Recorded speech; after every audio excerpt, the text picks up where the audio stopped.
गावाच्या शेवटी असलेला वर्णा देशमुखचा वाडा गावकऱ्यांसाठी नेहमीच भीतीचं कारण होतं. लोक म्हणायचं तिथे रात्री कोणीतरी गुजगुज करतं आणि दिवे आपोआप लागतात, बंद होतात.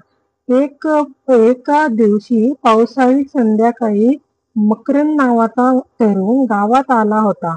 तो शहरातून शिकून नुकताच परतला होता. गावात आलं की पहिलं राहस आज त्या वाड्यात जाऊन रहस्य उघडायचं. वाड्याचे मोठे दात चुरचुर करत उघडलं.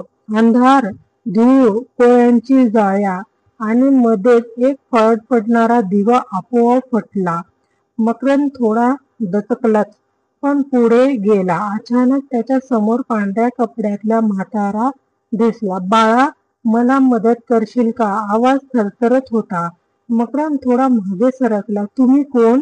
"मी या वाड्याचा देशमुख. लोक मला 10 वर्षापूर्वीच विसरले. माझ्याकडे असलेले सोने आणि गावाच्या अनाथ मुलांसाठी द्यायचं होतं, पण कोणी आलंच नाही." मकरंदच्या अंगावर काटा आला. म्हाताऱ्याने एक लोखंडी पेटी दाखवली. "ही मंदिरात घेऊन ये आणि मग मी इथून निघेल." दुसऱ्या दिवशी सकाळी मकरंदने पेटी उघडली.